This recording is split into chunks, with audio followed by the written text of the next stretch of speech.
Alors, bonjour tout le monde, je m'appelle José Sanchez et je suis très heureux d'avoir cette question. Avant de commencer, je vais vous donner quelques instructions de façon que vous allez écouter le français peuvent entendre la conversation en français. Donc, pour choisir la langue de votre préférence, si vous êtes sur un ordinateur, dans les commandes de votre réunion ou webinaire, cliquez sur le bouton Interprétation et après, cliquez sur la langue que vous souhaitez entendre. Si vous êtes sur un appareil mobile, dans le contrôle de votre réunion, appuyez sur le bouton avec les trois petits points au plus et après, appuyez sur l'interprétation de la langue, le bouton Interprétation de la langue. Finalement, appuyez sur la langue que vous souhaitez entendre. C'est important de se souvenir que l'interprétation linguistique n'est pas disponible lorsque vous accédez à Zoom sur un navigateur web. Alors, on n'est pas ici pour enseigner, puis pour partager, guidé par l'esprit. Avant de commencer, on veut reconnaître que les histoires et les discussions d'aujourd'hui touchent des questions sensibles et dont il peut y avoir un certain traumatisme dans les communautés autochtones. Alors, vérifiez comment vous vous sentez et retirez-vous si nécessaire. La session durera 60 minutes pour poser des questions, temps de poser des questions aussi. Pour poser des questions comme d'habitude, vous pouvez poser des questions dans la boîte QA, questions-réponses. Si vous les mettez dans la boîte de clavardage, ça se peut qu'on les manque. Les enregistrements de session seront envoyés à ceux qui se sont inscrits, et ce, dans 3 jours. Également, nous aimerions reconnaître que nous sommes offrons l'interprétation dans les langues principales. Nous reconnaissons que nous pourrions inclure les langages autochtones, mais nous voulons garder ça dans l'avenir. On veut reconnaître que nous sommes sur le territoire des peuples autochtones et nous avons une plateforme virtuelle et nous savons que la Terre est très importante pour plusieurs qui appellent ça chez eux. Et nous réaffirmons notre engagement et notre responsabilité de la relation entre nations et améliorer notre propre compréhension des différents peuples autochtones et leur culture. Au Canada, d'un océan à l'autre, nous reconnaissons le territoire non cédé et ancestral des Inuits, des Métis et des Premières Nations qui appellent ce terrain chez eux. Nous reconnaissons les torts et les erreurs du passé et nous allons vers l'avant dans un esprit de réconciliation et de collaboration. Il est essentiel d'ancrer notre conversation dans la dure réalité à laquelle les communautés autochtones du Canada ont été confrontées et continuent d'être confrontées. L'histoire des peuples autochtones du Canada est marquée par la résilience face à des injustices systémiques qui s'entendent sur plusieurs siècles. Dès le début de la colonisation européenne, les communautés autochtones ont été soumises à des politiques et à des pratiques visant à les assimiler à la culture des colons. Ça incluait l'établissement de pensionnats. Il y a plus de 150 000 enfants des Premières Nations, Métis et Inuits, ont été retirés de force de la famille, placés dans les institutions où ils ont souvent été victimes de violences physiques et psychologiques, de négligence et même de mort. La dernière de ces écoles, les pensionnats, a fermé ses portes en 1996, mais le traumatisme qu'ils ont infligé demeure encore aujourd'hui dans les communautés autochtones. En tant que Jésuites du Canada, nous reconnaissons notre participation à cette injustice systémique à l'égard des peuples autochtones. Nous avons dirigé une école à Spanish en Ontario, ce qui témoigne de notre implication, de notre engagement dans ce chapitre douloureux de l'histoire. Au-delà des pensionnats, les peuples autochtones ont été victimes de discriminations dans presque tous les aspects de leur vie. Qu'il s'agisse de la dépossession de leurs terres, de la dégradation environnementale de leur territoire, du racisme systémique dans les domaines de la santé, de l'éducation et du système judiciaire. Par exemple, même s'ils ne forment que 5 de la population canadienne, les Autochtones constituent plus de 30 de la population en prison. En outre, de nombreuses communautés autochtones n'ont pas accès à des produits de première nécessité que de nombreux Canadiens prennent comme acquis. Par exemple, la question de boîtes d'eau potable. Certains sur la place font encore l'objet de nombreux avis. Et pourtant, face à ces défis, les communautés autochtones ont fait preuve d'une incroyable résilience, préservant une grande partie de leur culture, de leur langue et de leur tradition contre vents et marées. Leur histoire, comme celle de sœur Priscilla, mettent en lumière les intersections de notre foi, de notre identité et notre quête permanente de justice et de réconciliation.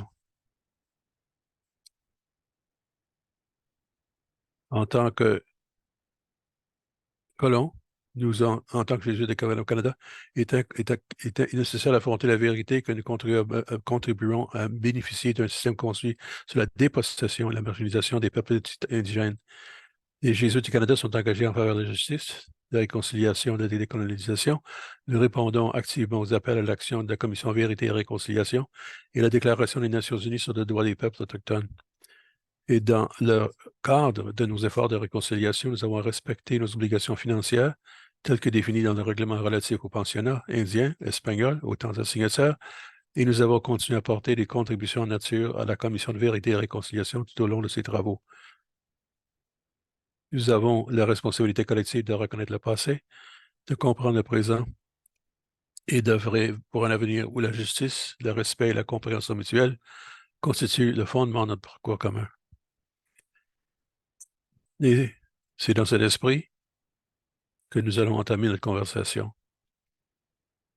Sœur Priscilla Solomon est une Ojibwé de la nation Anishinaabe, une sœur de Saint-Joseph de Sault-Sainte-Marie. Sa mission consiste à favoriser la guérison et la réconciliation entre les peuples autochtones et les communautés de colons au Canada. Bien que ses contributions couvrent différentes initiatives, elle a notamment participé aux appels de l'action de la Commission Vérité et Réconciliation, surtout en ce qui concerne le terra nullius et la doctrine de la découverte. Sœur Priscilla a également collaboré avec Kairos, présidente de son groupe de North Bay, et jouant un rôle important dans des événements tels que Kairos. Et son travail s'étend également au programme Building Bridges, qui met l'accent sur l'interculturation de la foi indigène. Bienvenue, Priscilla. Bienvenue. Merci, José. Je suis content d'être ici avec toi, avec vous. Alors, en commençant, peux-tu nous dire comment on a intégré les Ojibwés et la foi catholique? J'ai grandi dans une toute petite communauté à Georgian Bay. C'était une communauté très catholique. La population était anglaise, canadien-français et autochtone. Et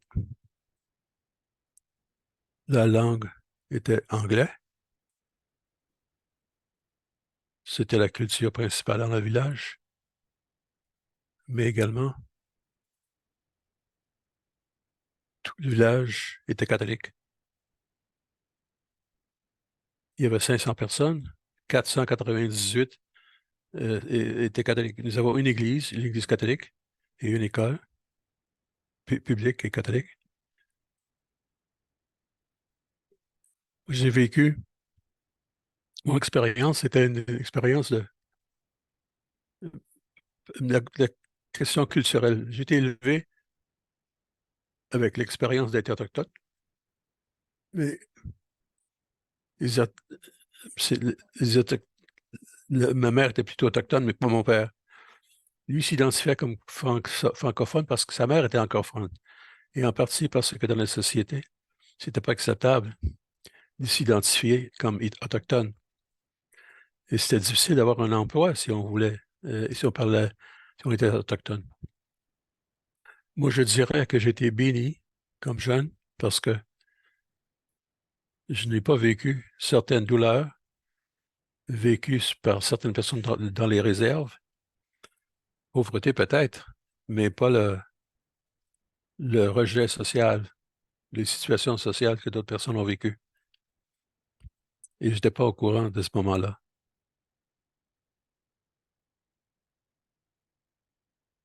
Peut-être que ce que la culture, la spiritualité autochtone, c'était comme des gens d'ailleurs sont venus dans notre bazar, de paroisse et ont dansé les danses autochtones.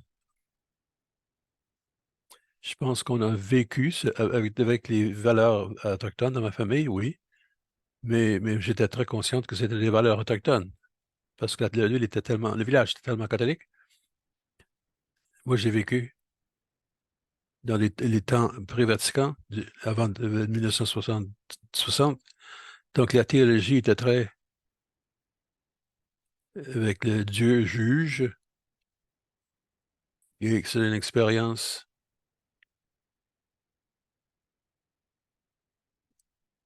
de la force de la foi dans la communauté.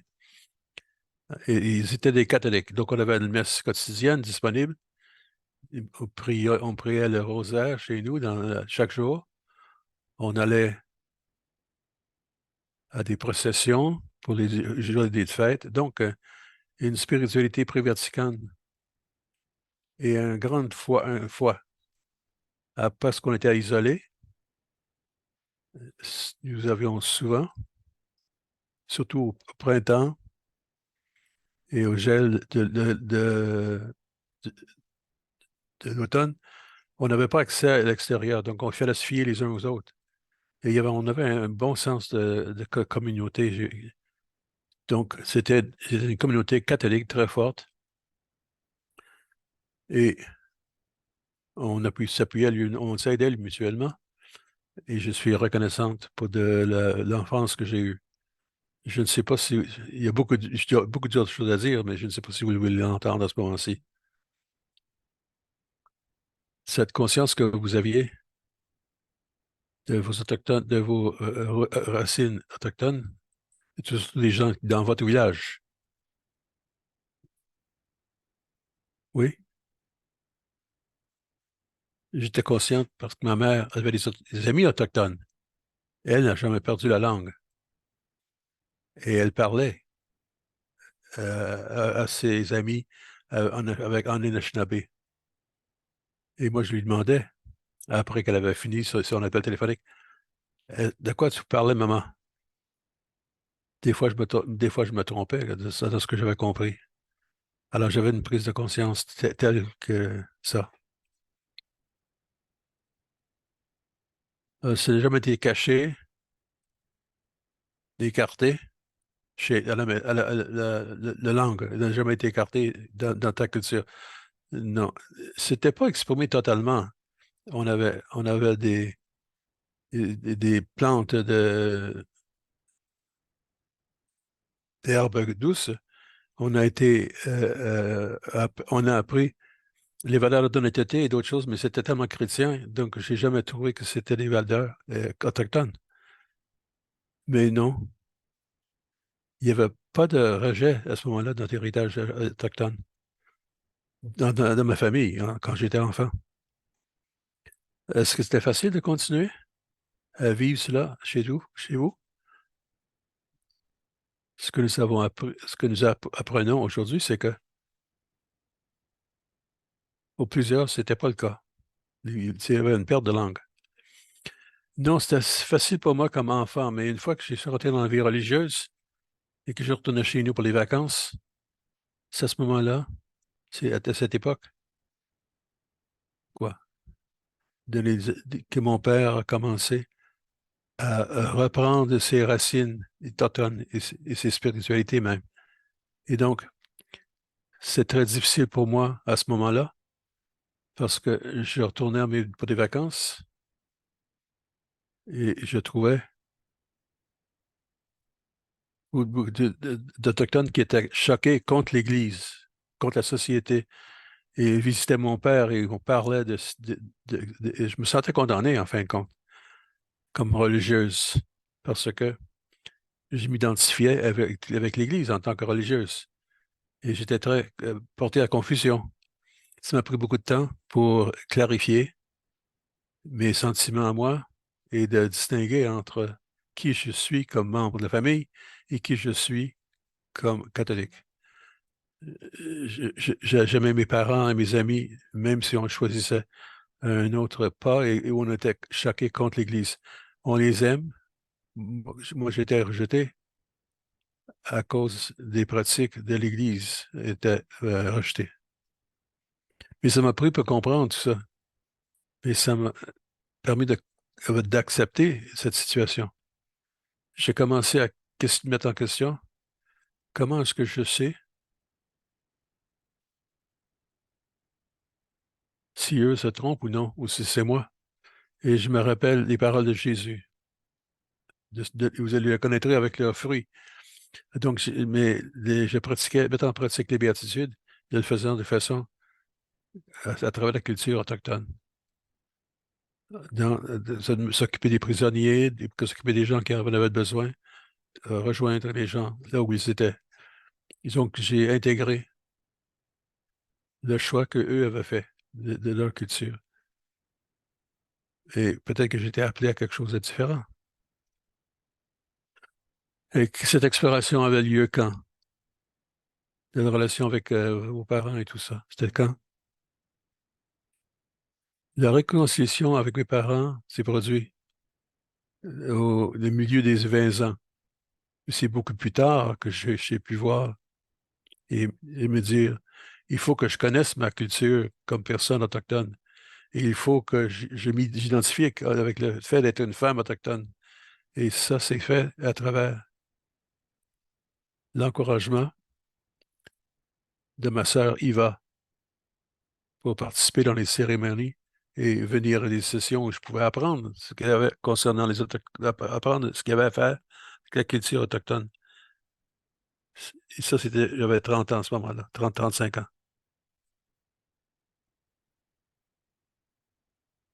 Alors, vous reconnaissez votre identité comme catholique et ensuite vous avez eu un appel à la vie religieuse et ensuite approfondir vos racines autochtones.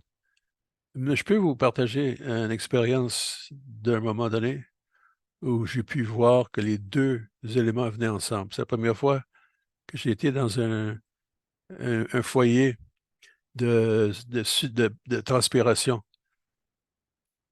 Parce que comme jeune, je me posais des questions sur la spiritualité autochtone, mais j'avais une crainte d'aller dans ce, ce logis. Je ne savais pas ce qui allait se passer dans la place où les gens transpiraient, parce que les gens ne peuvent pas dire ce qui se passait. C'était secret. On savait qu'il faisait chaud là-dedans, c'est tout. Et il y avait des tambours, des chants, des partages. Et donc, je suis rentré dans le logis où la tente, c'est complètement noir là-dedans, là.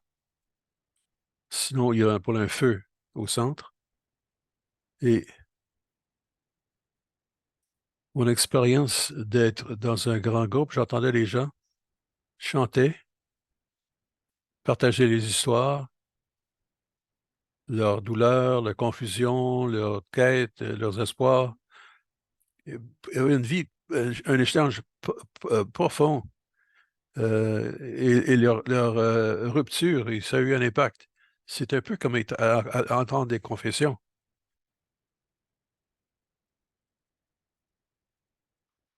J'ai pu partager et je me sentais comprise et pardonnée pour les torts que j'avais faits, moi. Et je me dis, c'est mon foyer spirituel, c'est ici où j'appartiens. C'est vrai pour moi, ça. Ça a du sens. Mais il y a les ténèbres aussi, l'ampleur, presque des voix incorporelles. J'ai compris l'espoir et le temps et la connexion avec les gens qui m'ont précédé et même les gens qui s'en viennent et qui entrent dans la vie, c'est-à-dire les enfants de demain. J'avais cette connexion et j'ai l'impression de cette ouverture que ça allait bien au-delà de l'espace où je me trouvais. Donc, ça a été une expérience un peu mystique et c'était une expérience de vérité et de justice. Quand je suis sorti, les étoiles étaient plus riches que j'avais déjà vues. dans le passé. Et c'était ma foi catholique, ma compréhension de la réconciliation, de ma relation avec Dieu, et d'être dans ce logis pour la transpiration, que et ce sont des expériences formatrices au niveau de ce que vous faites maintenant, parce que vous vous identifiez comme les deux, comme catholique et autochtone.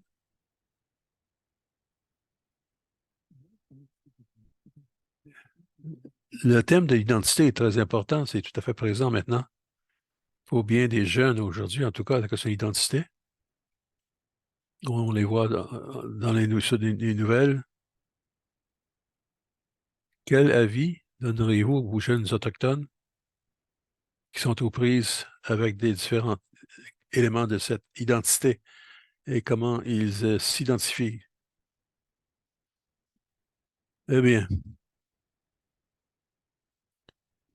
je pense que je partagerai avec eux ma croyance à moi, que les Autochtones croient qu'il y a un créateur, que le créateur les a faits, leur a donné la vie, et que ce don de vie est un don non seulement pour eux, mais pour toute la création. C'est un don à toute la création. Et que ça donne un but à la vie. Et dans la tradition catholique, c'est clair que Dieu nous a créés pour la vie. Il nous a donné ce qu'il fallait avec toutes sortes de talents et toutes sortes de dons personnels pour nous-mêmes et aussi pour le monde autour de nous et pour rendre gloire à Dieu. Donc, je pense que ce serait une des choses pour les aider à comprendre qu'on n'est pas venu ici par accident. C'est pas un accident d'être ici. On a été placé ici à cause du Créateur et c'est pour un but. Et on a été placé quelque part pour un but quelconque. Et ce qu'ils doivent faire, c'est de chercher quel est le but et quels sont les dons qui peuvent les aider à accomplir cette œuvre. Je ne sais pas ce que je pourrais leur dire à ce moment-ci, mais je trouve que c'est important qu'ils aient un but, qu'ils aient du sens. C'est pas un accident. Qu'en eux, il y a une bonté de la création et qu'ils ont à vivre. Ils sont appelés à vivre, qu'ils soient catholiques ou autochtones. Et je crois que Dieu nous a donné un chemin de retour vers le Créateur. Ça peut être catholique, ça peut être autochtone, et c'est peut-être catholique et les deux spiritualités qui se réunissent ensemble dans la même personne pour leur donner un sens d'unité. On cherche de cette unité, de complémentarité.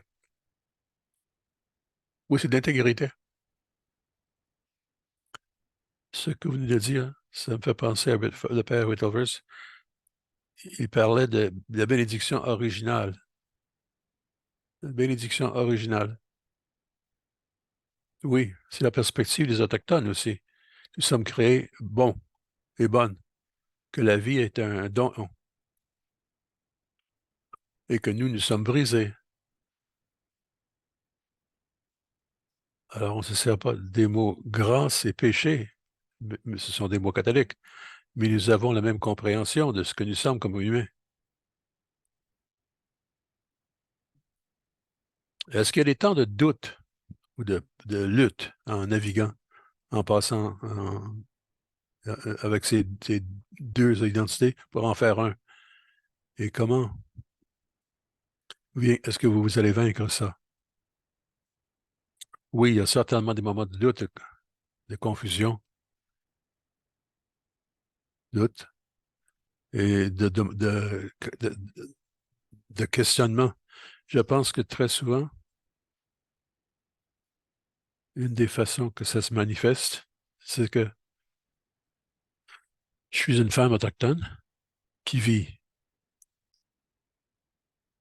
dans un contexte surtout non indigène, autochtone.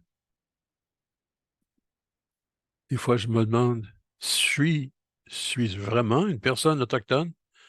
Est-ce que je vis ma tradition spirituelle comme je vis ma spiritualité catholique? Et donc, on peut dire, Est-ce que je suis colonisé dans ma vie? C'est un défi. Certains doutes aussi consistent à quel point c'est difficile pour l'Église, en tant qu'institution et en tant que catholique comme tel, d'individu. Il est difficile pour eux de comprendre le besoin de réconciliation, le besoin d'établir un rapport différent, non seulement avec les Autochtones, mais par rapport à d'autres personnes, toute personne qui est différente. On a tous eu cette lutte, mais nous, les Autochtones, euh, nous sommes une minorité, fait qu'on comprend ce que c'est que d'être seul. Je ne sais pas si ça répond à votre question. Oui, oui. Je dois résister à de poser d'autres questions. Mais on pourrait faire toute une session simplement avec vous. J'avais une autre question que je pense qui sera peut-être utile. Vous y avez fait référence, c'est l'inculturation dans la conversation. L'intersection entre les deux spiritualités. Comment est-ce que l'Église institutionnelle peut établir de, de liberté pour établir ce qu'il faut? Réponse. C'est une grosse question que vous posez, là. Pour moi, une des choses que l'Église, toute Église, non seulement l'Église hiérarchique, mais en tant que peuple de Dieu, réuni en communauté, je pense qu'une des choses qui doit être faite, c'est de faire l'espace, de devenir plus conscient des Autochtones et de nous voir tous ensemble comme frères et sœurs, pas comme l'autre ou l'autre culture. Et ça laisse l'espace émotif et l'espace psychique. C'est important pour l'Église de fournir peut-être une église, une place physique où les Autochtones peuvent se réunir et créer dans cet espace le type d'atmosphère, le type de même l'établissement de siège qui est tout à fait respectueux de notre style de nous asseoir ensemble, que vivre sur des bancs d'église avec des symboles qui ne sont pas les nôtres.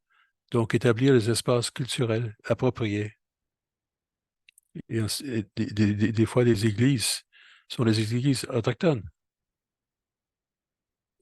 Et cet espace a été créé. Même des salles paroissiales pour que les gens se rencontrent et travaillent avec des non-autochtones, des autres gens de paroisse. Ça pourrait être une façon pour l'Église pourrait se faire l'espace pour les Autochtones.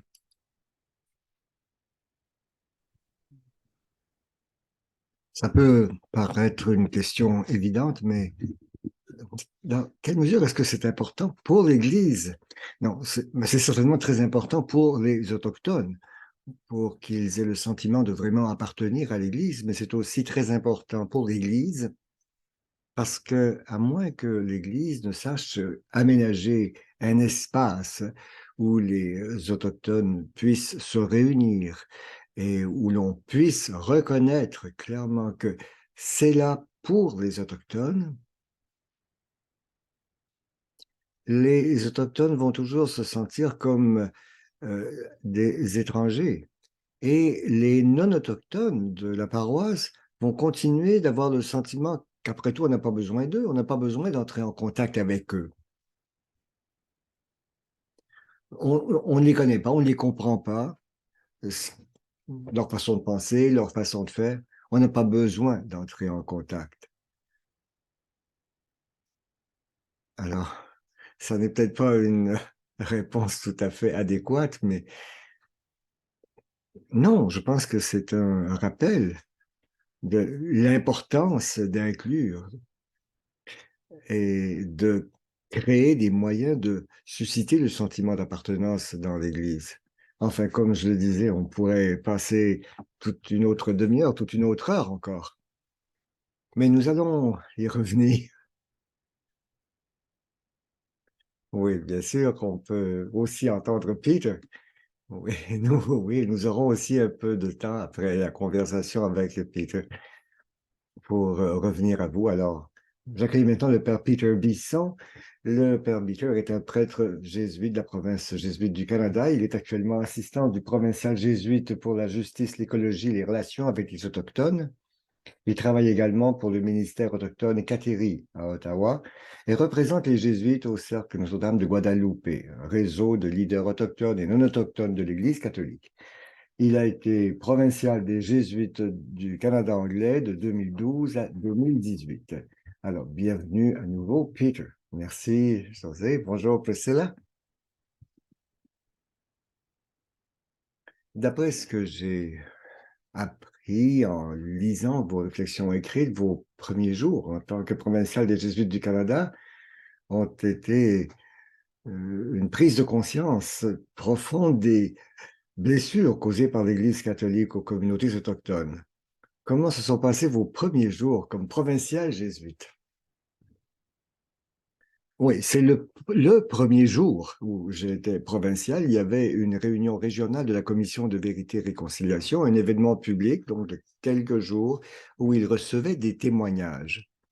On m'avait dit que l'Église ne serait pas très représentée, donc ce serait important que j'y sois comme provincial jésuite, et qu'il serait très important aussi que je sois là visiblement comme prêtre, c'est-à-dire que je porte le col romain. Alors, c'est ce que j'ai fait.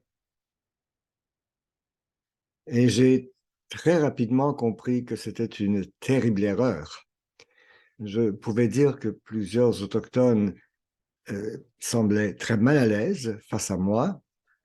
Et j'ai commencé à comprendre que c'est le col romain que je portais, dont je pensais qu'il serait un symbole donc de paix, de réconciliation, de bonnes nouvelles, était en fait un déclencheur de très mauvais souvenirs, de souvenirs traumatisants de violence dans les établissements de l'Église, en particulier les pensionnats. Alors, bien sûr, j'ai essayé donc j'ai enlevé mon veston, j'ai enlevé le col romain comme tel, mais ça ne suffisait pas. Donc, c'est évident que j'étais là en portant l'habit ecclésiastique. Alors, évidemment, je me suis retrouvé très mal à l'aise moi-même. Je me sentais moi-même comme un étranger et j'avais honte, littéralement. Et j'étais là et je rappelais de façon visible le côté sombre de l'histoire de l'Église et puis de la colonisation. Après coup, j'ai compris que c'était tout à fait normal que je ressente cela et que ça n'était rien à côté des expériences, des souvenirs traumatisants qu'avaient les Autochtones. Mais néanmoins, moi, je devais assumer cette responsabilité avec ce qu'elle avait de très lourd. Donc, mon premier jour comme provincial et comme leader religieux n'a pas été une journée d'action, de prise de décision ou de quoi que ce soit d'actif, mais ça a été plutôt caractérisé par la honte, une certaine humiliation, un sentiment de vulnérabilité et le sentiment d'être là pour recevoir et non pas pour donner. Vous savez, la différence entre l'action et la passion dans la philosophie classique. Et ça a certainement influencé tout mon mandat de provincial par la suite. À un niveau plus personnel, comment est-ce que cela a façonné non seulement votre mandat comme provincial, mais votre approche du travail de la justice? Alors, non seulement donc cette rencontre de la commission de vérité et réconciliation, mais ce que vous avez vécu, comment est-ce que cela a pu vous influencer? Quand j'étais plus jeune et que je travaillais pour la justice en contexte ecclésial, donc au nom de la foi, j'aimais vraiment l'action, les activités, travailler avec les autres, essayer de changer les choses, sensibiliser les gens, enseigner l'analyse critique. Et en même temps, j'étais plutôt content de moi, comme plusieurs de mes collègues d'ailleurs. Alors maintenant, je dirais, c'est peut-être aussi quelque chose qui vient avec l'âge, mais en particulier mon expérience de la réconciliation et cette toute première journée comme provincial, je dirais que je suis passé de l'action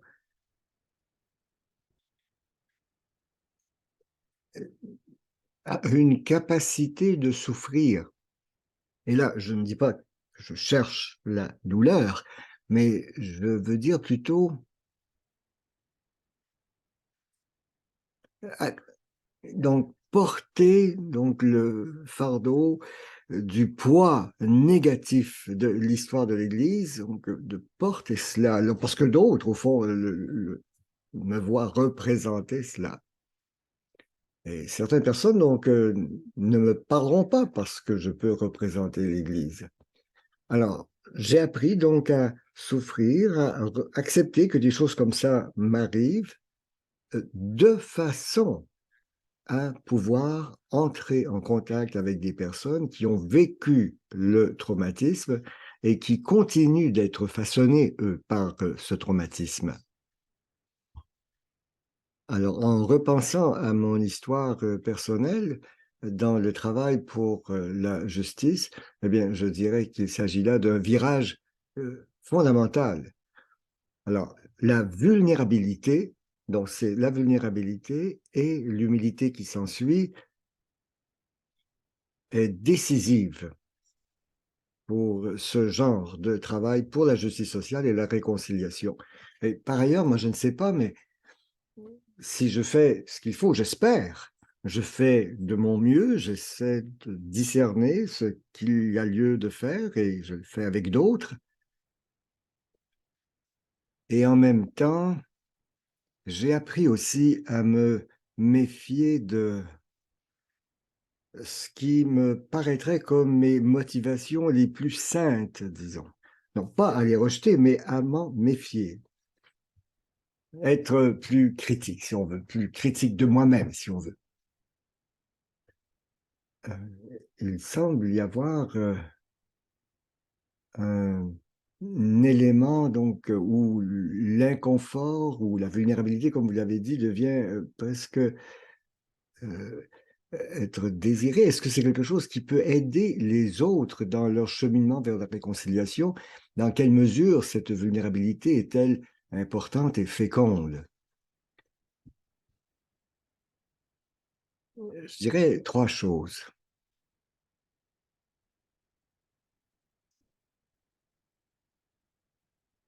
Écouter sans être sur la défensive. Ça paraît simple, mais c'est vraiment difficile à faire.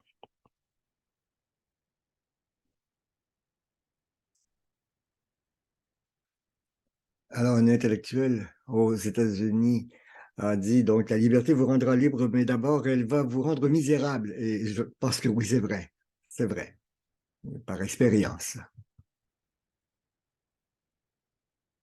Mais il ne faut pas avoir peur de la misère. Elle est réelle, elle est importante, mais elle est la voie vers la vie qui vient de l'autre côté. Et il n'y a pas de raccourci. Vous pouvez reporter cela plus tard, mais il n'y a pas d'autre chemin pour y arriver, pour arriver à cette nouvelle vie qui vient de l'autre côté. Nouvelle vie, relation nouvelle, cette autre façon d'aborder la vérité. Et pour ce qui est de, disons, de la gêne, alors David Shanahan a écrit un livre sur les pensionnats indiens que les Jésuites ont administrés à Spane. Et j'ai l'un de ses commentaires, l'une de ses observations, c'est quelque chose comme ceci. Les Jésuites, comme bien des gens qui veulent bien faire, pensent savoir ce dont les autres ont besoin. Et non seulement penser savoir ce dont les autres ont besoin, mais ils ne se soucient même pas de leur demander ce dont ils ont besoin. Et pire encore, ils supposent que les autres seront d'accord avec eux. C'est de l'arrogance, bon, sous la forme, la guise de la générosité, et il est très facile de tomber dans ce piège. Et bien sûr, nous sommes choqués, nous sommes insultés quand on nous critique pour ce que nous avons fait ou pour la façon dont nous l'avons fait, alors que nous pensions être généreux. Alors, pour moi, au moins, ça a été un changement dans mon identité. Et c'est ce que je veux dire quand je dis que j'apprends à être développer un soupçon par rapport à ce que j'obtenais pour mes plus grands désirs d'être saint. Ça ne m'empêchera pas d'agir, mais ça va m'amener à y songer à 2 fois et à consulter peut-être.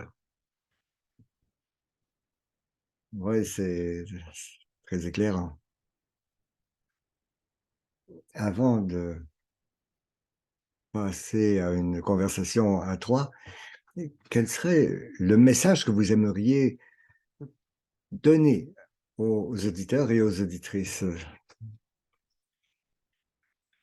Alors, parlant comme colonisateur qui s'adresse à d'autres colonisateurs, je dirais oui, oui, ça va faire mal.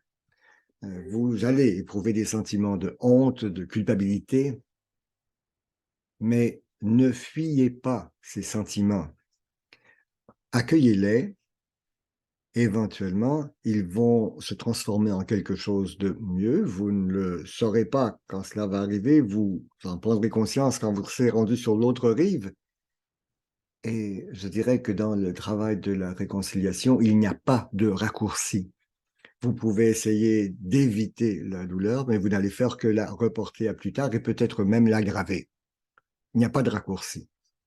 Faites confiance au processus et n'ayez pas peur des difficultés. Respectez-les. Et vous pouvez avoir confiance. Cela conduit à une vie nouvelle. Et cela veut dire faire confiance aux gens. Écoutez, nous sommes encore en train de vivre cela, mais cela débouche sur l'amitié, de véritables amitiés, comme par exemple entre Priscilla et moi. Je pense que je peux dire que c'est ce que nous vivons. Et parfois, donc, on découvre une vie surprenante de l'autre côté. C'est très fort et je suppose que bien des gens vont pouvoir s'identifier à ce que vous dites là, même par-delà le contexte des relations avec les Autochtones, même par rapport à d'autres situations de vie.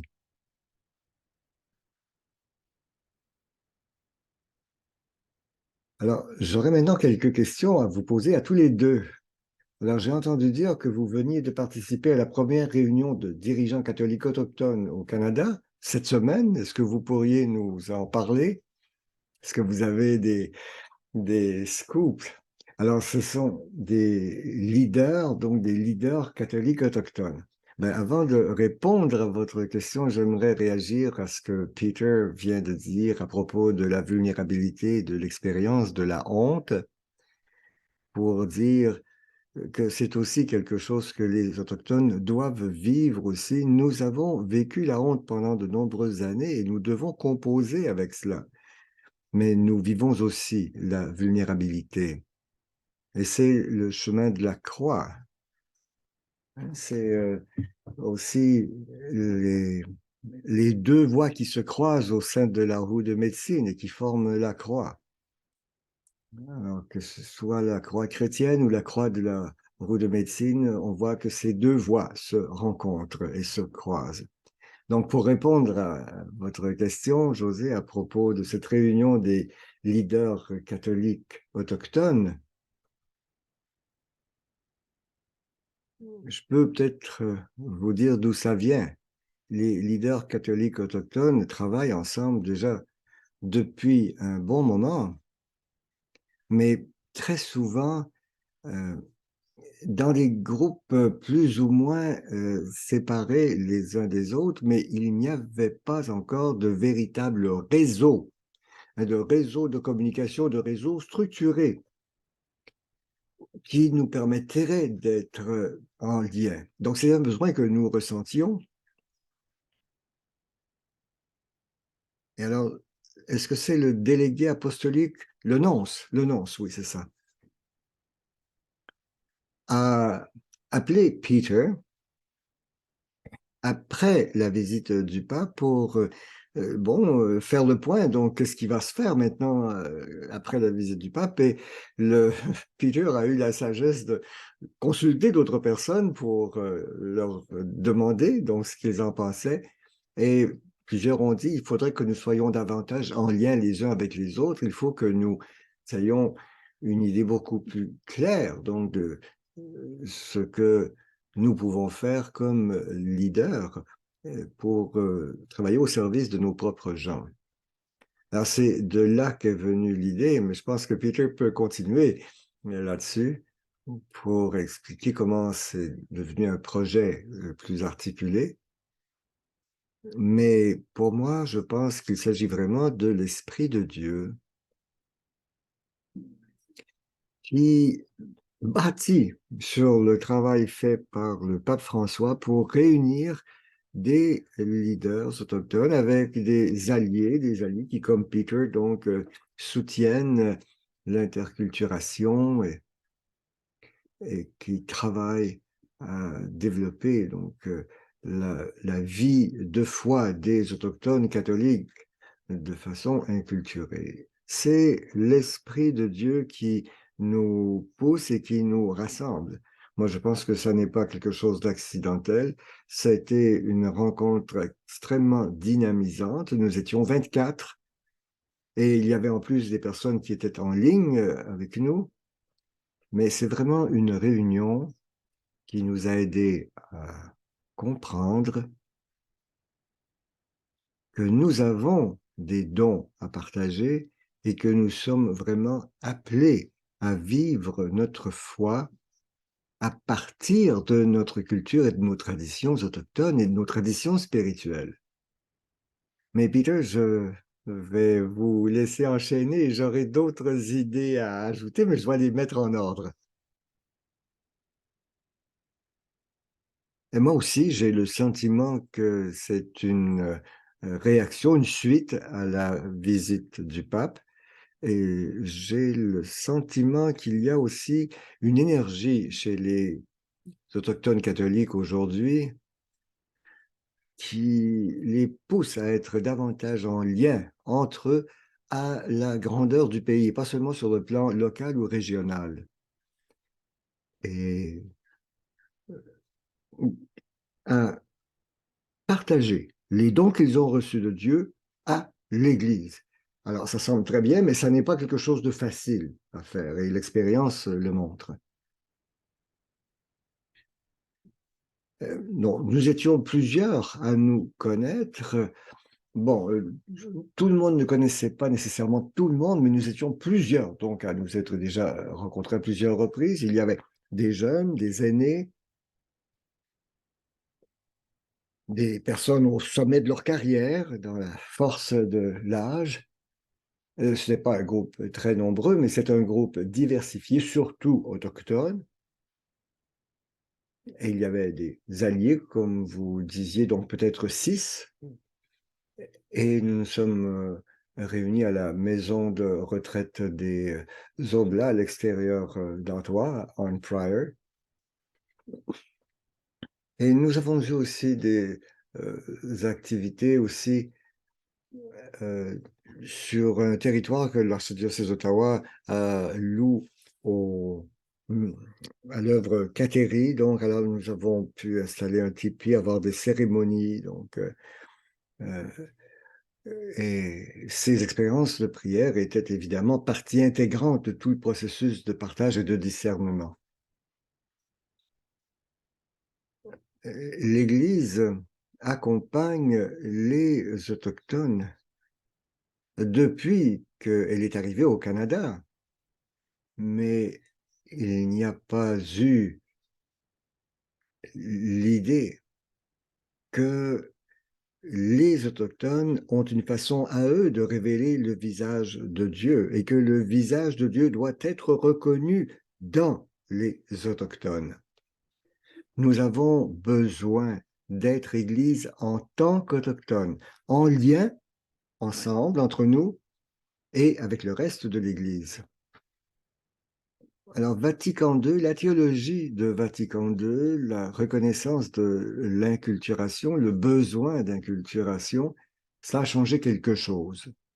Cela a changé quelque chose dans la façon dont l'Église a compris les peuples autochtones et dans sa façon d'entrer en contact avec eux. Bien sûr, les actions ne suivent pas nécessairement rapidement les idées nouvelles. Il a fallu beaucoup de temps.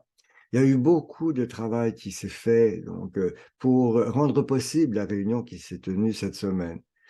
Les gens travaillent en inculturation depuis le Concile Vatican II, mais je ne pense pas qu'il y ait eu assez le sens qu'il est important que nous vivions notre identité pour pratiquer notre foi. Donc, de pratiquer notre foi dans le contexte de notre identité. Et je pense que ça n'est pas encore assez largement répandu pour que nous voyions clairement à quel point nous devons ensemble bâtir le visage autochtone de l'Église catholique et pour se présenter collectivement, au fond, comme Église catholique autochtone. C'est peut-être une question compliquée que je pose maintenant, mais quels ont été les obstacles? Pourquoi est-ce que ça a été si lent, si long? Il y a sans doute différentes raisons. L'une de ces raisons, c'est probablement que les Autochtones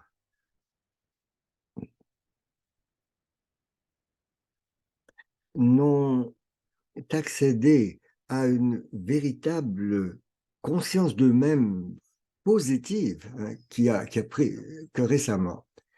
Non, nous avons longtemps été ignorés, dévalorisés, et nous en sommes venus finalement à reconnaître que nous ne sommes pas ce que nous pensions être.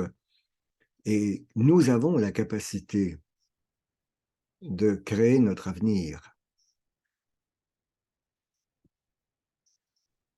Et c'est un processus de croissance qui a demandé beaucoup de temps. C'est certainement l'une des raisons. Notre propre cheminement, donc, comme autochtone. Et une autre raison, c'est la lenteur de l'Église officielle à répondre aux appels à l'inculturation et sa lenteur à donner aux Autochtones la liberté de poser des gestes. On a eu certaines expérimentations qui ont été autorisées, mais ça a été stoppé. Et pas vraiment beaucoup de gens qui ont vraiment fait l'effort d'inculturer leur foi de façon approfondie.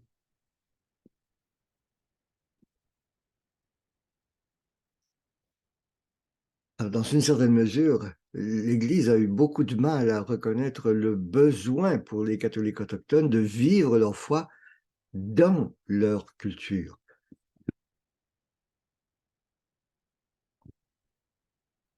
Alors, je ne veux pas compliquer les choses, mais pourriez-vous donner des exemples de choses qui pourraient se faire aujourd'hui et que demandent peut-être les leaders autochtones? Bien sûr, ils ne sont pas là comme porte-parole de tous les autochtones, mais c'est quand même certaines choses donc, qui représenteraient des pas importants. Et bien, on parle ici de leaders autochtones catholiques, donc qui sont engagés dans des paroisses. Alors, des exemples.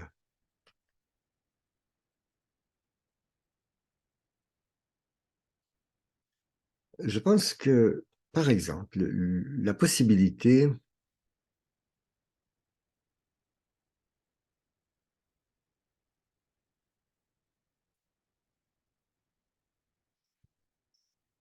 de faire des cérémonies. Donc, regardons comment les sacrements pourraient se refléter dans nos cérémonies traditionnelles. Donc, explorer cette possibilité sans craindre qu'on vienne nous censurer ou nous condamner, sans qu'on ait à demander la permission pour faire cela. Alors, je pense qu'il y a quelque chose dans les sacrements qui représente une valeur profonde et qui peuvent s'exprimer de différentes façons. Alors, dans un certain cadre rituel, et je pense qu'on a encore de la difficulté à voir comment on pourrait exprimer donc, ces valeurs sacramentelles autrement. Et je pense que c'est un domaine où moi, j'aimerais que les portes soient plus grandement ouvertes et pour que nous, comme catholiques autochtones, nous puissions explorer davantage et intégrer nos cérémonies d'une façon qui n'éveille pas, donc, du côté de l'Église officielle, une sorte de méfiance et de condamnation. Alors, qu'on nous donne la possibilité de pratiquer. Enfin, tout cela est bien cohérent avec ce que vous avez dit auparavant sur le sens d'identité et d'appartenance. Mais à un autre niveau, comment bon, le peuple de Dieu, les fidèles, autochtones et non autochtones, peuvent-ils contribuer à ce processus de guérison, d'alliance, si on veut, ou de réconciliation? Alors, j'ai beaucoup parlé, Peter. J'aurais des choses à dire, mais j'aimerais vous donner la possibilité d'intervenir.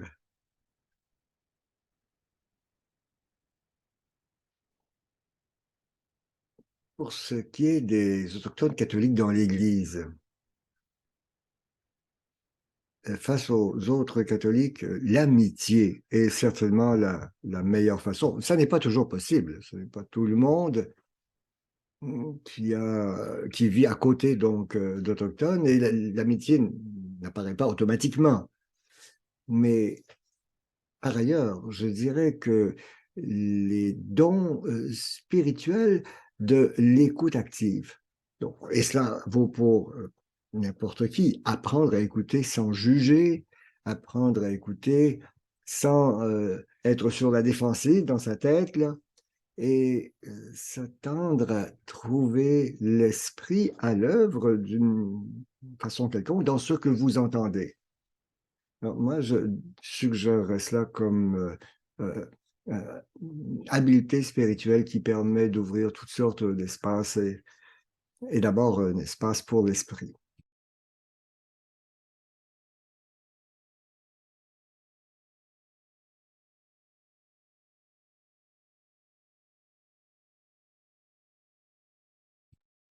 Et vivre l'écoute, c'est important aussi.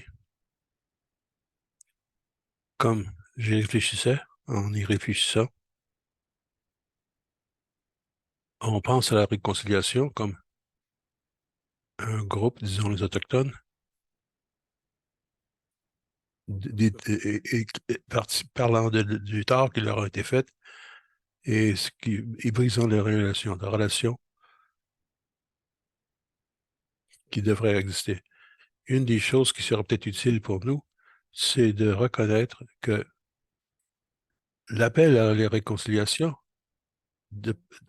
c'est un appel de Dieu, de par sa nature. C'est un appel d'être réconcilié d'abord avec Dieu et d'être réconcilié avec les frères et sœurs de la famille humaine et avec toute la création. Donc, c'est pas simplement un appel humain, c'est l'appel de Dieu. Et chacun de nous reçoit cet appel d'une certaine façon. Donc, le fait que je suis d'accord avec toi, Peter, que l'amitié est peut-être une des meilleures façons pour commencer une relation dans la réconciliation. Mais on ne peut pas, parce qu'on n'a pas de contact avec l'un avec l'autre, parce qu'ils ne sont pas dans ma paroisse. Je n'ai pas de responsabilité, je ne suis pas appelé à la réconciliation. Non, Dieu nous appelle à trouver des façons.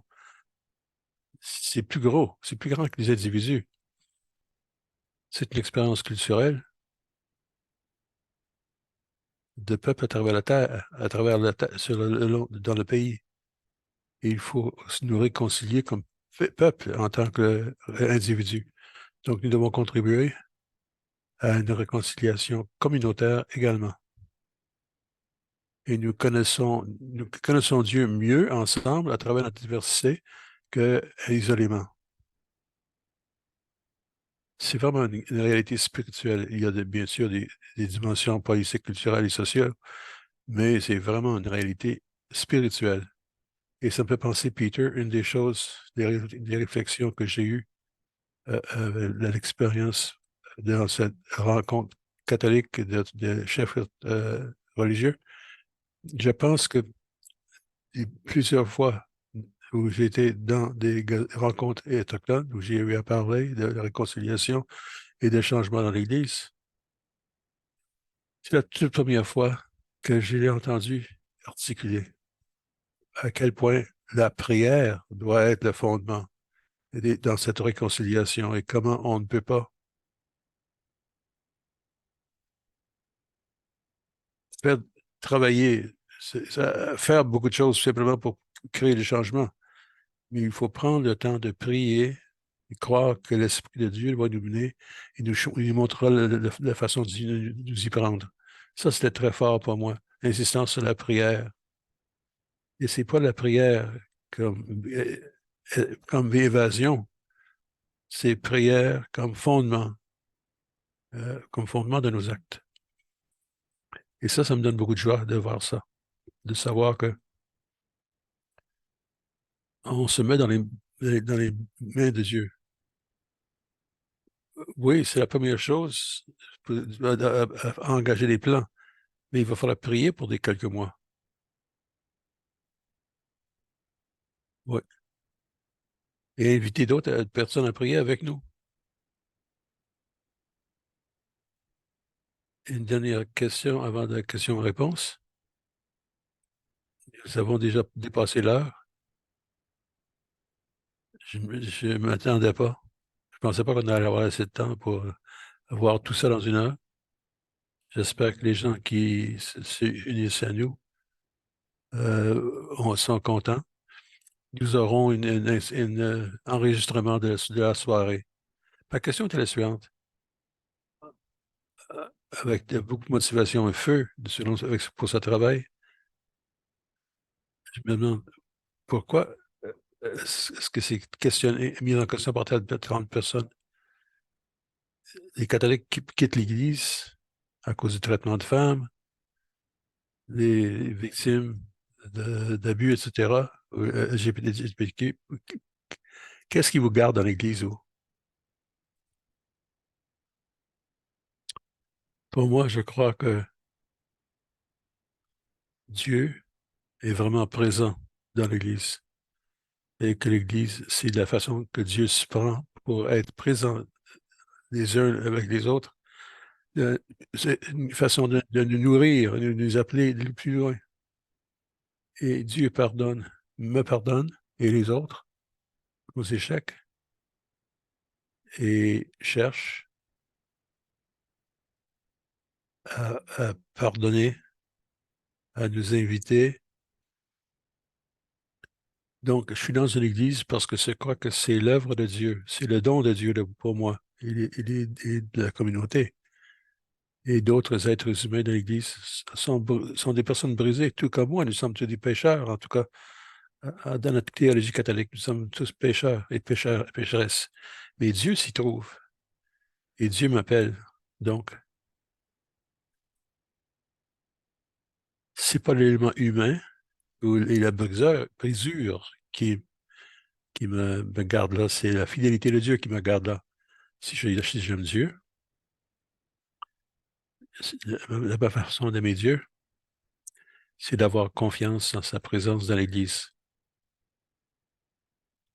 Il y a de bonnes choses qui se passent parce que l'Église est présente dans le monde aussi. C'est pas juste la rupture ou les brisures. Ma réponse est la même chose. Je demeure à cause de Jésus.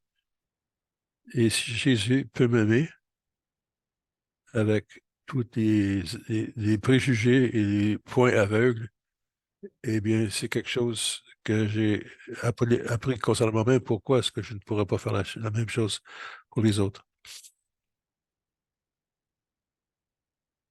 Oui, c'est ainsi que Jésus traitait les gens dans l'Évangile. Et l'Esprit Saint, quand l'Esprit Saint est à l'œuvre dans les Écritures, il était toujours avec des gens qui sont ajoutés. Je voudrais ajouter quelque chose d'autre, une des choses qui m'a frappé concernant cette assemblée dont on vient de parler, c'était la joie qui était là. On a parlé de beaucoup de problèmes. On a présenté beaucoup de problèmes, il y a beaucoup de problèmes qu'il faut aborder. Mais ce que je peux dire, c'est qu'il y avait de la joie d'être autochtone et catholique.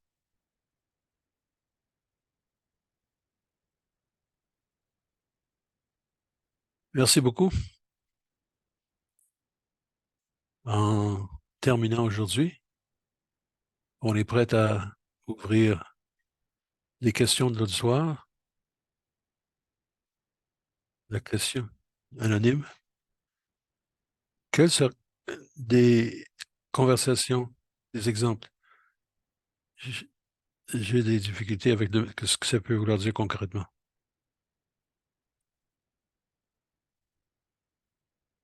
Ben, moi, j'ai un exemple. C'est peut-être pas dans l'Église. Je pensais aux luttes pour le peuple de Wet'suwet'en, pour protéger les rivières, l'eau des rivières. Et le gouvernement envoie de la police et des gardiens de la loi pour les empêcher de protéger leurs terres et protéger leur eau. Je pense qu'il y a différentes situations. L'anneau de feu, où il y a des gens qui protègent l'eau pour assurer la protection de leur peuple et de leurs sources alimentaires, d'autres autochtones qui disent qu'on a besoin de l'argent et on peut vendre ces choses.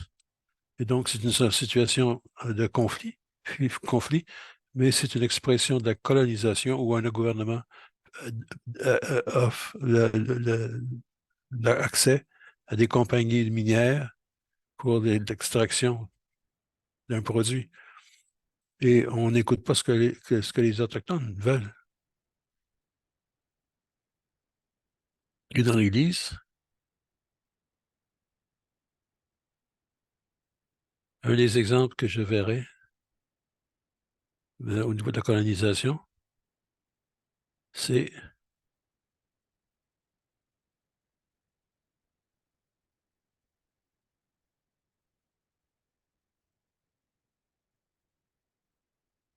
non, il va falloir que je pas certain de ce que je voulais dire. Alors, Peter, vas-y.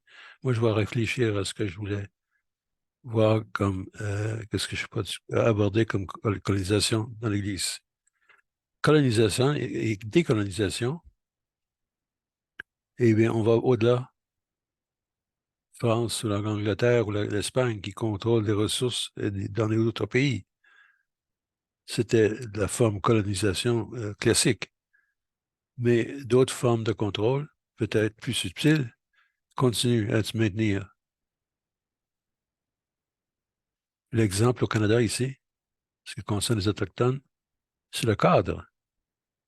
Tout le système juridique concernant l'interaction entre les peuples autochtones et l'État, que l'État soit une municipalité ou une province ou le territoire ou la province, la fédération canadienne. Et donc, cette loi est structurée d'une telle façon que ça traite et ça maintient les Autochtones dans une situation inférieure, comme gens qui ont besoin d'aide, ils ne peuvent pas s'occuper d'eux-mêmes, ils doivent être pris en charge par l'État. Donc, ça, c'est une situation juridique de coloniser. Ensuite, il y a des structures mentales. Ça, c'est des structures spirituelles aussi, où on peut penser que nous sommes supérieurs, même spirituellement supérieurs, et les Autochtones, ou qui que ce soit, ont besoin de mon aide. J'ai quelque chose à offrir que eux n'ont pas. Quelque chose de ce genre-là, en tout cas. De façon que ça crée un de supériorité et de différence au niveau du pouvoir. Ça, ça devient une caractéristique dans une relation. Et c'est pas nécessaire que ce soit un pays qui contrôle notre pays. Pour moi, je suis d'accord. Il y a des enjeux de colonisateurs contemporains. Ce que je cherchais à dire, c'est que dans notre Église, nous savons qu'il y a des évêques qui appuient le travail des Autochtones pour une meilleure relation entre les Autochtones et les gens dans leur diocèse. Nous savons qu'il y a beaucoup d'autres enjeux pour les évêques dans le diocèse et nous savons aussi que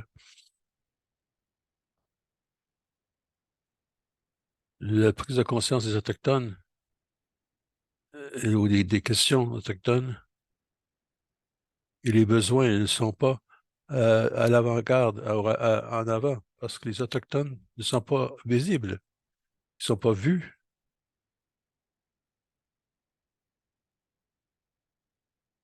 On ne les voit plus. Mais également,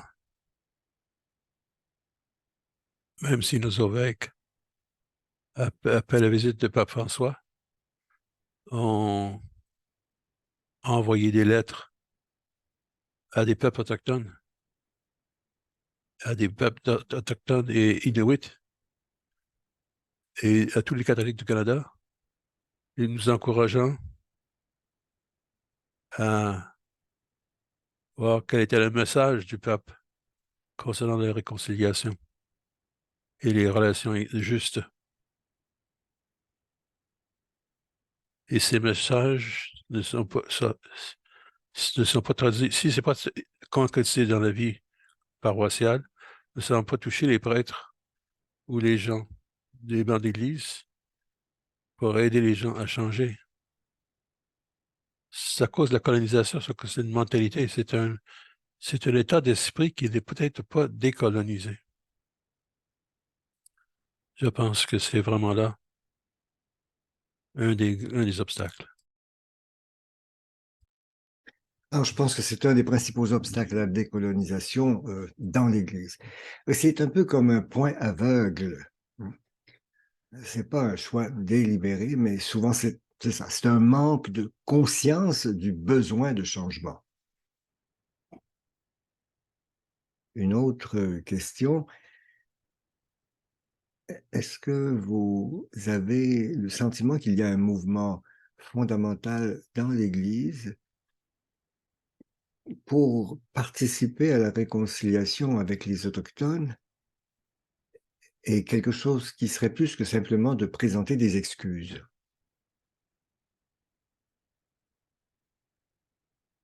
Ben, je pense qu'en fait, on vient de répondre un peu à cette question-là.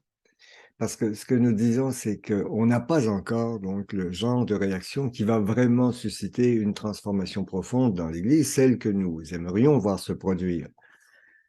Je pense que, au moins chez certains,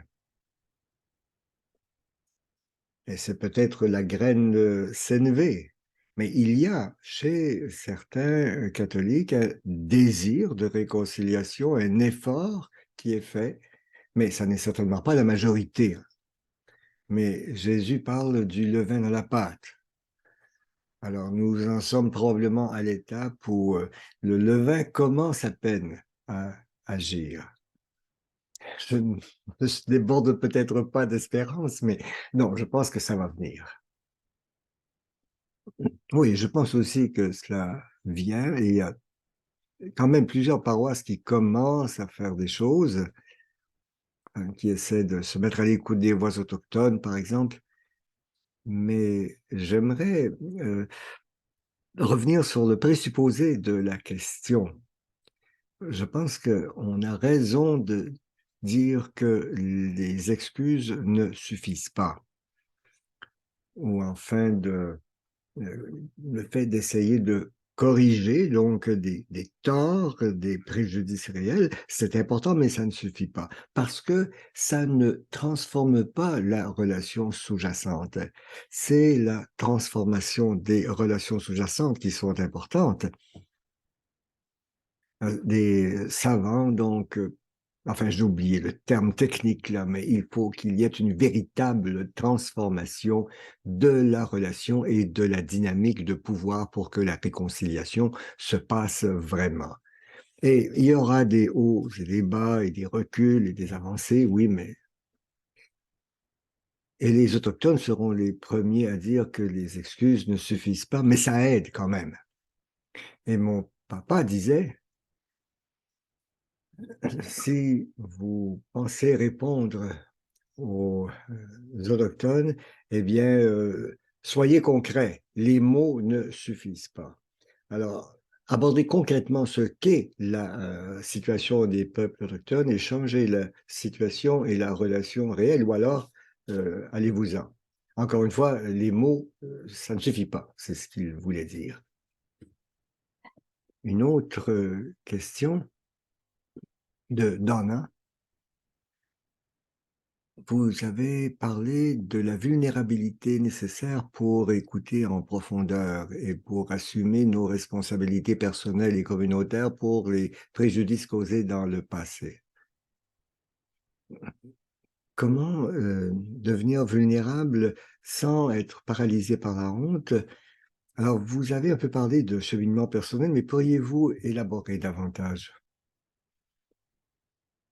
Alors, je ne sais pas si c'est à Peter que s'adresse d'abord la question. En tout cas, ce qui m'a aidé, ce sont les relations. Ce que je veux dire, c'est les relations franches. Les gens qui m'ont dit clairement ce qu'ils pensaient. Bon, certainement poliment et tout, mais et la relation qui continue.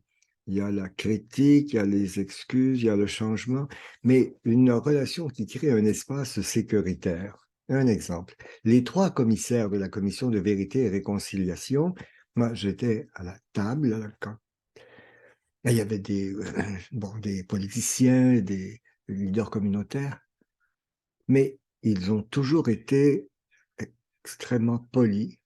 Ils ne nous ont jamais traités comme la partie défenderesse dans un procès, alors qu'ils auraient eu tous les droits de le faire. Ils nous ont toujours traités comme si nous étions des partenaires possibles dans un processus de réconciliation à long terme. Ils n'ont jamais dit qu'ils faisaient cela. Et je dois dire qu'il m'a fallu au moins 2 ans pour prendre conscience que c'était ce qu'ils faisaient, que c'était la façon dont ils nous traitaient. Alors, oui, effectivement, la critique, ça existe, c'est à un certain niveau, et c'est très important que ça se fasse, mais derrière cela, il y a une invitation au partenariat. Un élément de ce partenariat, bien sûr, ça veut dire donc dire la vérité, les excuses, mais derrière tout cela, il y a une invitation. Alors là, j'ai perdu le fil. Je... C'était à propos de la vulnérabilité, n'est-ce pas? Et ne pas se laisser paralyser par la honte, oui. Alors ça, c'était justement pour expliquer comment j'ai pu évoluer. Pour moi, la vulnérabilité, évidemment, c'est très inconfortable, hein, mais devenir vulnérable, c'est arrêter de me cacher à moi-même mes faiblesses, mes forces, pour revendiquer ce que je suis vraiment et pour dire vraiment ce que je sais être ma vérité, honnêtement, et en sachant que ça pourrait être accepté ou rejeté. Alors, c'est de me jeter à l'eau sans essayer de me protéger, laisser tomber les murs pour me présenter tel que je suis et faire assez confiance à l'autre pour ne pas me masquer. Je fais assez confiance. Donc, moi, la vulnérabilité me fait vivre la force et non pas la honte. Mais je vis la honte qui veut m'amener à me cacher par ailleurs.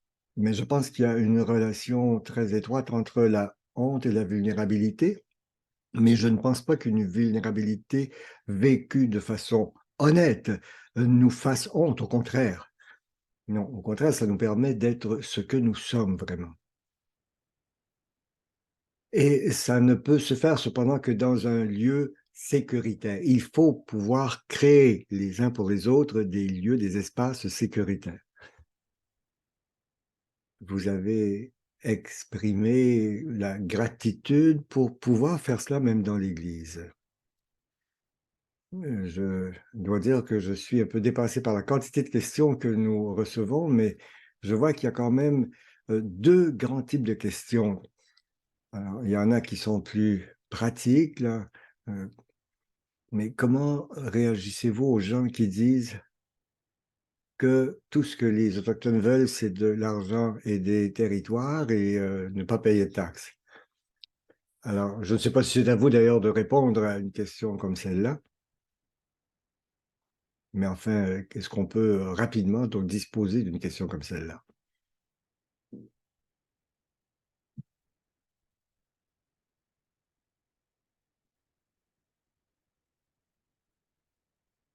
Voudriez-vous répéter la question, José? Alors, c'est une question de quelqu'un qui dit, donc, très souvent, ils entendent des gens dire autour d'eux que ce que les Autochtones veulent vraiment, c'est des terres et de l'argent et ils ne payent même pas d'impôts. Et alors, quand ils entendent des choses comme ça, au fond, ils voudraient pouvoir répondre quelque chose, donc, d'assez efficace.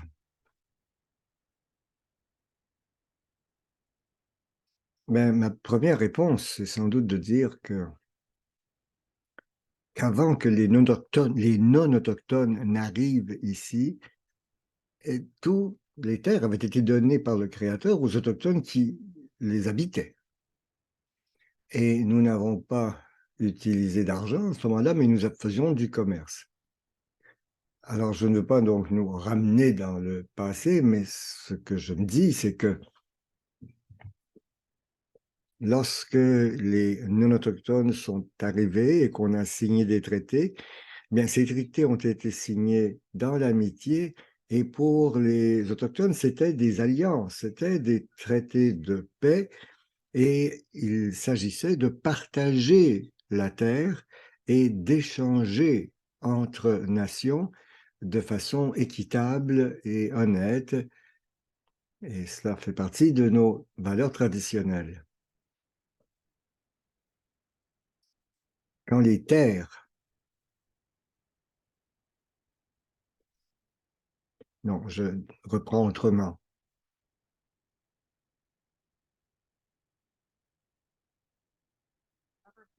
Quand le gouvernement a jugé que les Autochtones ne pouvaient gérer de façon responsable leurs propres terres, qu'ils ne pouvaient pas en prendre soin par eux-mêmes, et il est devenu le tuteur des Autochtones et a géré lui-même les terres à leur place. Et toutes les terres dont le gouvernement a pris le contrôle n'ont pas toujours été cédées par les Autochtones. Et les terres sur lesquelles vivaient les Autochtones, de leur point de vue, elles étaient simplement partagées. Mais ce n'était pas la même notion de propriété qu'on avait en face, du côté gouvernemental ou du côté des colonisateurs. Je pense qu'il est important de reconnaître que, en matière de justice, les Autochtones ont droit à plus qu'une parcelle de terre sur lesquelles on les a confinés. Et je pense qu'il y a très souvent, lorsqu'il y a eu des ententes sur la terre, mais dans certains cas, on n'a pas respecté les traités qui avaient été signés. On n'a pas donné aux Autochtones toutes les terres qu'on avait promis de leur céder.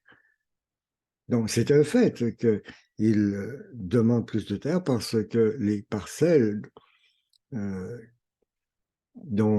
qu'on leur a remis à l'époque pouvaient sembler importantes, mais la population était beaucoup moins nombreuse qu'elle était aujourd'hui, si bien que très rapidement, donc, ils n'ont plus assez de terres pour pouvoir faire vivre leur population. Et c'est vrai que nous avons besoin de terres. Il ne s'agit pas simplement d'argent. Et pour ce qui est des impôts, ben, ça fait partie de la responsabilité fiduciaire de l'État, du gouvernement canadien, que de permettre aux Autochtones de vivre sur la terre qui leur a été cédée. Alors, les réserves, oui, mais justement sans avoir à payer d'impôts. Ça n'est peut-être pas très clair, là, parce que même pour moi, là, c'est un peu flou, mais sur la question des impôts, en tout cas, là, c'est lié au système des réserves.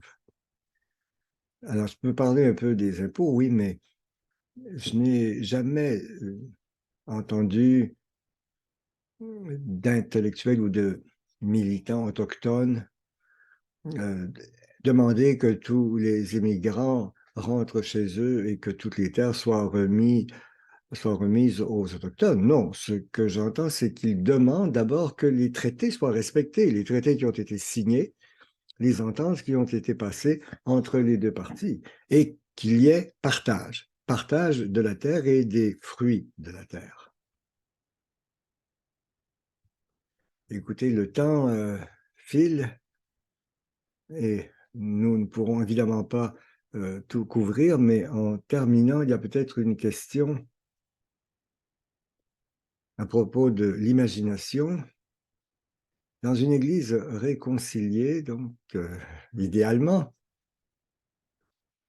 à quoi ressemblerait l'église avec nos frères et sœurs autochtones?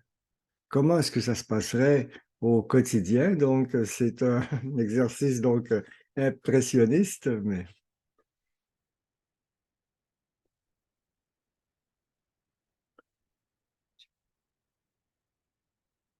bien pour moi, ça ressemblerait un peu à ce que l'on a actuellement, c'est-à-dire qu'il y aurait des gens qui seraient présents dans un édifice, mais ce qui serait différent, c'est que les gens auraient des relations différentes, les uns avec les autres, entre autochtones et non autochtones. Les relations seraient certainement différentes et les liens seraient plus forts, il y aurait davantage de respect les uns pour les autres. Et je pense que ce serait une église où les autochtones pourraient se réunir comme croyants catholiques, mais en pouvant exprimer leur foi avec leurs propres symboles et cérémonies. Certains de ces symboles pourraient être incorporés dans d'autres secteurs de l'Église, mais je reste un peu inquiète des phénomènes d'appropriation culturelle.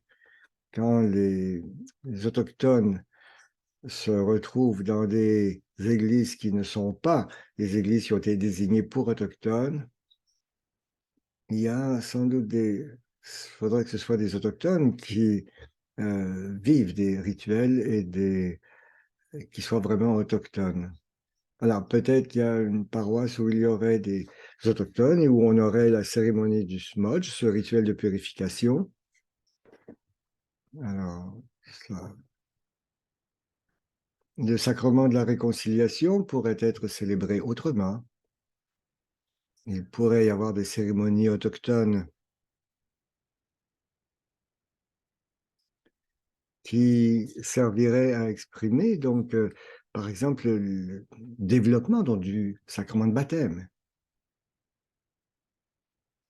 Peter, est-ce que vous voudriez ajouter quelque chose?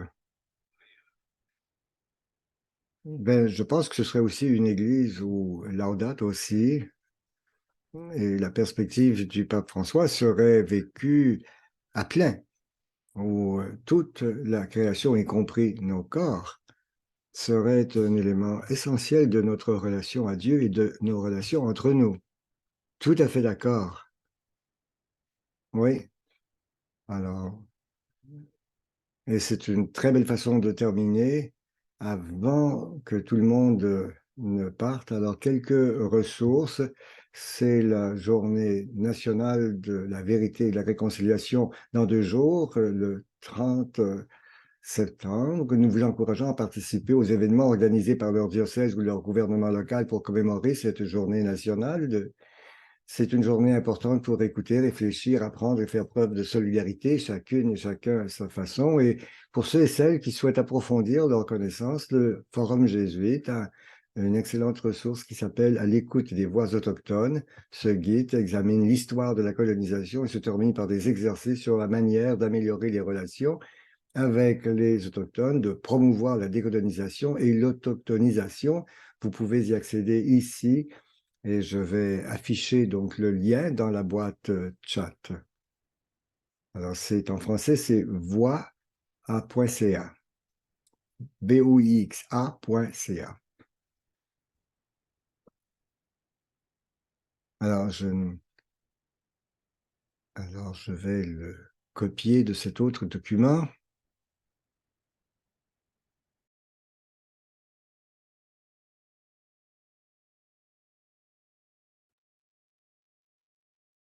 Il y a un onglet français dans le chat, dans le cavalage. Et on va vous envoyer ça avec le courriel. Et vous avez d'autres ressources qui seront partagées. Merci, vous êtes après. D'Albert et Michel, n'oubliez pas qu'un enregistrement de la session sera partagé dans les 72 heures après. Espérons que vous pourrez tous nous rejoindre à nous lors de nos prochaines sessions. Vous trouverez la liste sur notre page événement de chez jésuites.ca. Et n'oubliez pas de compléter le bref sondage qui s'affiche sur votre écran à la fin de la session. Merci, Sœur Priscilla, Pierre Peter, d'avoir partagé votre sagesse et vos expériences avec nous. Avez-vous un dernier mot?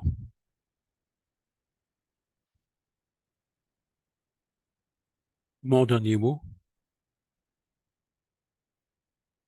Allons nous réconcilier. Ayons confiance dans l'Esprit Saint. Que l'Esprit Saint travaille en nous et avec nous et par nous. Amen, dit Bisson. Merci pour cette occasion. Merci à tout le monde qui a été partie prenante de l'événement. Merci. Tous ceux et celles qui se sont unis ici aujourd'hui, continuons à marcher ensemble et envoyons de la paix et des bénédictions à tous et toutes.